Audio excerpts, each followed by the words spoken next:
उफ, कभी कभी तो मन करता है इन लंबे बालों को काट कर ना एकदम छोटा कर दूं। इतने भारी बाल की जूड़ा बनाने के बाद भी जमीन पर जाकर लगते हैं। चुप कर, कोई जरूरत नहीं है इन पर कैंची लगवाने की। जानती है कितनी मुश्किल से मैंने तेरे ये बाल बड़े किए हैं। बचपन से गोले के तेल से मालिश करके एलोवेरा जेल तेरे बालों में लगाकर इनकी खूब अच्छे से देखभाल की है, तब जाकर ये इतने लंबे हुए हैं। अब जल्दी से अपने बालों को समेट बेटी, हमें जाने में देरी हो रही है। अच्छा माँ, 10 मिनट दो, मैं अभी आती हूँ। कुछ देर में तैयार होकर प्रियंका अपनी माँ के साथ शर्मा जी के फंक्शन में चली जाती है, जहाँ कौशल्या भी अपने बेटे गगन के साथ वहाँ आई हुई होती है। कौशल्या की नजर जब प्रियंका के लंबे काले घने बालों पर पड़ती है तो वो उसे बड़े पसंद आते हैं। अरे वाह, कितने खूबसूरत बाल हैं इस लड़की के, बिल्कुल देवी माँ का रूप लग रही है। इतने सुंदर बाल तो मैंने आज तक किसी लड़की के नहीं देखे।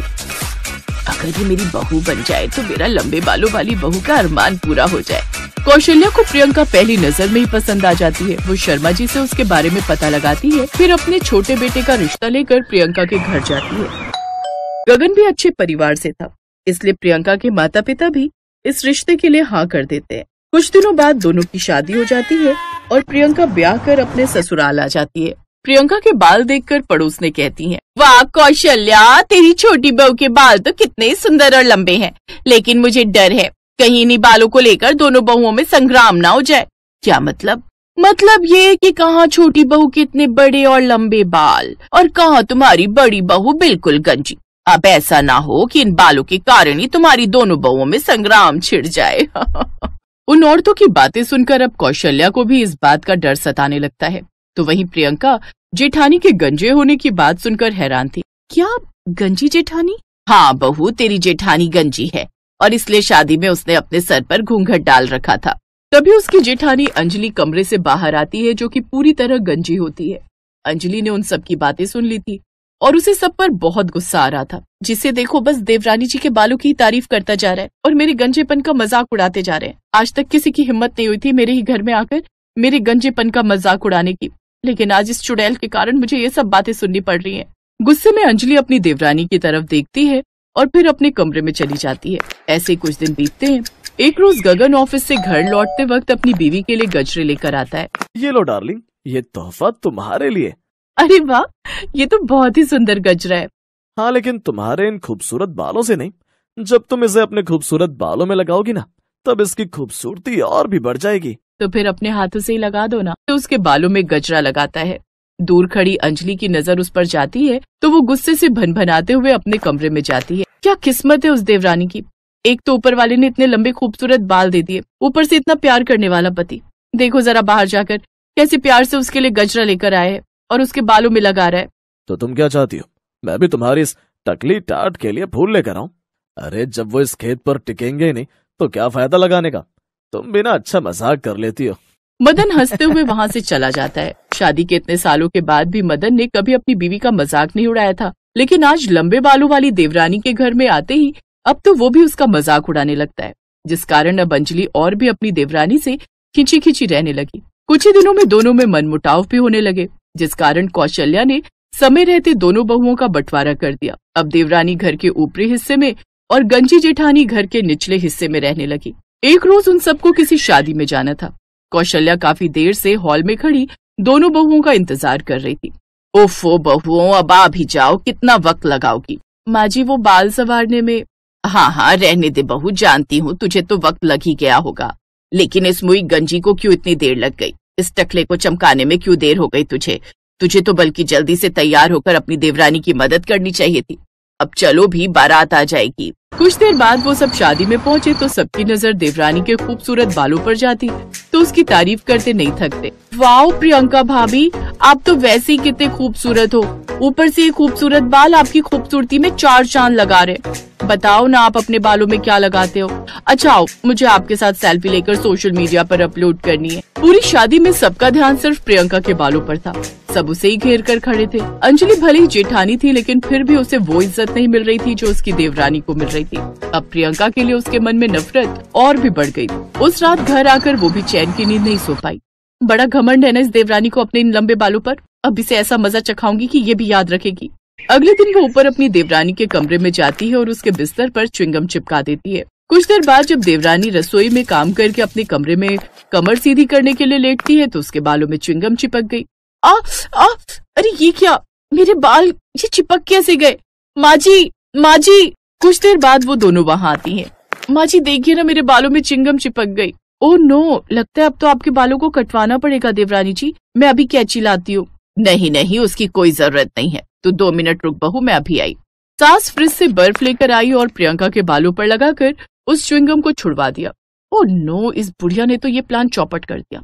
कोई बात, ये ना सही तो दूसरा प्लान सही। अगले दिन जब प्रियंका नहा रही होती है तो उसकी जेठानी ऊपर उसके फ्लोर में जाती है और उसके कमरे में रखे नारियल के तेल में हेयर रिमूवर लिक्विड मिला देती है। फिर जब प्रियंका वो तेल अपने बालों में लगाती है तो उसके काफी बाल झड़ जाते हैं। ओह गॉड, मेरे बाल इतने कैसे झड़ने लगे?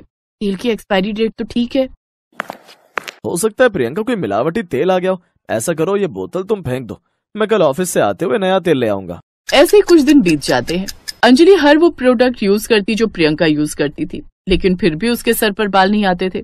अपने टकलेपन से अब वो परेशान हो चुकी थी और अपनी देवरानी के लंबे बाल देखकर भी। इसलिए अब उसने फैसला किया कि अब वो कुछ ऐसा करेगी जिससे उसकी देवरानी के सारे बाल ही खराब हो जाए और उसे अपने बाल कटवाने पड़े। फिर अगले दिन जब देवरानी ऊपर अपनी बालकनी में अपने बाल खोलकर बैठी थी तो नीचे खड़ी गंजी जेठानी के मन में एक विचार आया, अब आज देवरानी के लंबे बालों का ये आखिरी दिन होगा, अब आएगा मजा। अंजलि तुलसी में दिया जलाने के बहाने दिया लेकर बाहर आई और अपनी देवरानी के लंबे लटकते हुए बालों के पास वो जलता हुआ दिया रख देती है, जिसके चलते धीरे धीरे प्रियंका के बालों में आग लगने लगती है और उसके बाल जलने लगते हैं। प्रियंका संभालो खुद को। कौशल्या वहाँ आती है और अपनी बड़ी बहू को जोरदार थप्पड़ मारती है। अच्छे से जानती हूँ ये सब तूने जानबूझकर किया है। ये आप क्या कह रही हैं? मैं भला ऐसा क्यों करूँगी? क्योंकि तू उसके लंबे बालों से जलती है और ये बात प्रियंका को बहुत पहले ही पता चल चुकी थी। वो च्युइंगम भी तूने ही उसके बिस्तर पर चिपकाई थी और तेल में भी तूने मिलावट की थी। हमें तेरे पति ने सब बता दिया है। मुझे शर्म आती है तुझे अपनी बहू कहते हुए भी। तो मैं और क्या करती? जब से ये आई आप सब इसके बालों की तारीफ करते रहते और मेरे गंजेपन का मजाक उड़ाते रहते थे। अब मेरे बाल अपने आप झड़ते चले गए तो इसमें मेरा क्या कसूर है? अंजलि रोने लगती है। तभी प्रियंका उसे गले से लगा लेती है। अगले दिन प्रियंका अंजलि को लेकर बालों वाले डॉक्टर के पास जाती है और उसके गंजेपन का इलाज करवाती है, जिससे उसके बताए हुए प्रोडक्ट से अब अंजलि के सर पर भी बाल आने लगते हैं और अब वो दोनों देवरानी जेठानी खुशी खुशी रहती हैं।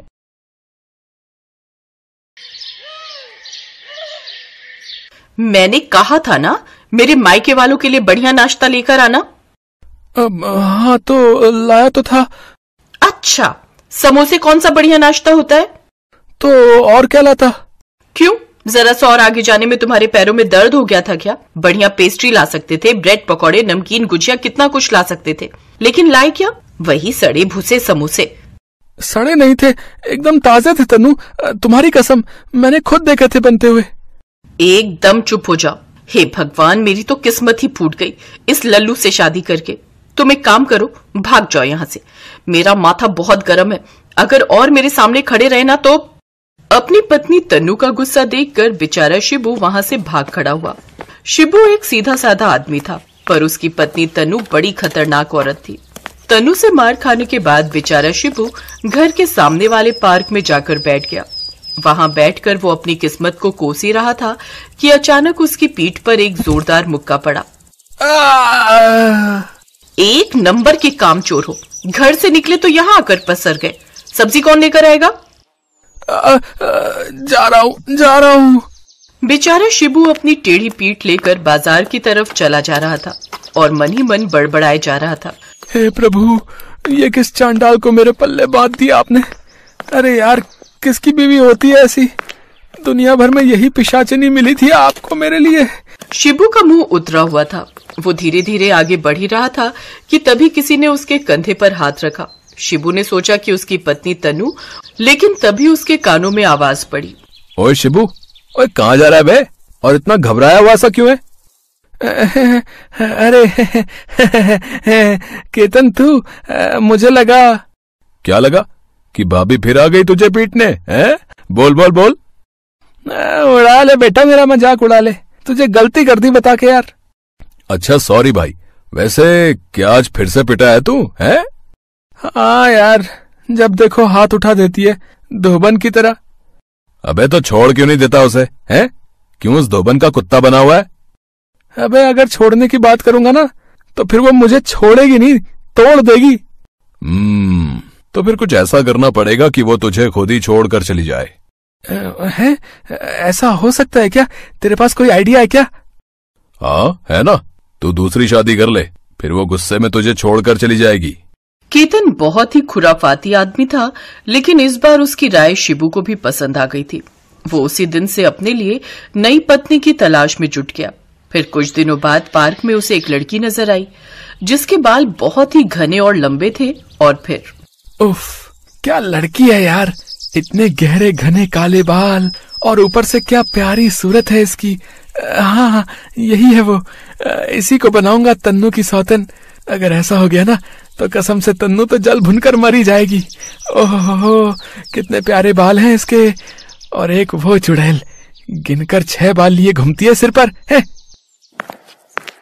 शिबू ने उस लड़की से हाय हेलो की और फिर उसके बालों की तारीफ करना शुरू कर दिया। फिर एक दिन शिबू ने उसे शादी का प्रस्ताव दे ही दिया, जिसे मोहिनी ने स्वीकार भी कर लिया। और फिर कहाँ मर गए थे सारा दिन? तमीज से बात कर, मैं शादी करने गया था। ये देख, ये है मोहिनी तेरी सौतन, आज से ये इसी घर में रहेगी, और अगर तुझे मंजूर नहीं तो चली जा अपने मायके। ये सुनकर तन्नू की आंखों में खून उतर आया और अगले ही पल शिबू की गर्दन उसके हाथों में थी। उधर मोहिनी अपने पति को बचाने की कोशिश करने लगी, लेकिन तन्नू ने उसे भी एक घुसा मारकर बेहोश कर दिया। तेरी हिम्मत कैसी हुई मोहिनी पर हाथ उठाने की? देख तन्नू, तू चाहे तो मार मार कर मेरी जान ले ले, लेकिन मैं अब मोहिनी से ही प्यार करूंगा। शिबू का इतना कहना ही था कि तन्नू ने उसकी गर्दन पकड़कर कि शिबू की सांस ही अटक गई। मेरे पति से दूर हट जा चुड़ैल, इतना कहकर तन्नू ने मोहिनी के बाल पकड़ लिए। तभी अचानक वो लंबी सांस लेकर बिस्तर से उठ बैठी। हे भगवान, ये क्या सपना देखा मैंने? तन्नू ने बगल में देखा तो उसका पति शिबू आराम से सो रहा था। उसने प्यार से शिबू के माथे पर हाथ फेरा। तभी शिबू भी डर कर उठ बैठा। है कुछ चाहिए क्या, या मैं कुछ भूल गया? आई एम सॉरी, माफ कर दो मुझे। अच्छा ये बताओ, तुम्हें मेरे बाल कैसे लगते हैं? बहुत ही प्यारे, बहुत ही अच्छे, पर हुआ क्या? कुछ नहीं, आज से मैं कसम खाती हूँ तुम्हें कभी नहीं मारूंगी, पर उस केतन से दूर रहना, समझे? हैं? कौन केतन? कुछ नहीं, सो जाओ। उस दिन पहली बार शिबू और तन्नू एक साथ मुस्कुरा रहे थे।